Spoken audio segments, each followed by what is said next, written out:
நசீபாக்குவானா. பல பேர் உடல் ஆரோக்கியம், உள்ளத்துக்கு ஆரோக்கியம் இல்லை, நிம்மதி இல்லை, எப்பவும் கவலை, ஏதாவது ஒரு கவலை. வியாபாரத்தை பற்றி கவலைப்படுவார், வியாபாரம் நல்லா நடக்கும், வேற ஒன்றை பற்றி கவலைப்படுவார். ஒரு கவலையிலிருந்து இன்னொரு கவலைக்கு போறது இல்லை. ஒரு கவலையை விட்டும் நிம்மதியை நோக்கி வரணும். அல்லாஹ் எல்லாருக்கும் தௌபீக் செய்வானாக. வாழ்க்கை பூரா கவலைப்பட்டு அந்த வாழ்க்கையில என்னைக்கு தான் சந்தோஷமா இருக்கிறது? வாழ்க்கையில பூராவுமே கவலை என்றால் சந்தோஷம் என்றைக்கு? எப்போதுமே பிரச்சனை என்றால் என்றைக்கு பிரச்சனை இல்லாத மகிழ்ச்சி? என் மனைவிட்ட கூட நான் ஒரு 10 நிமிஷம் மகிழ்ச்சியா இருக்கணும்னா கவலை இல்லாமல் இருந்தால் மாத்திரமே முடியும்.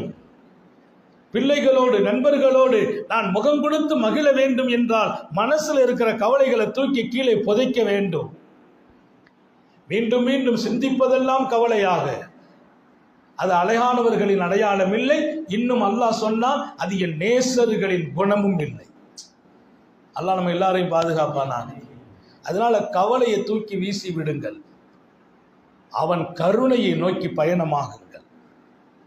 அவன் கருணையை நோக்கி பயணமாகுங்கள்.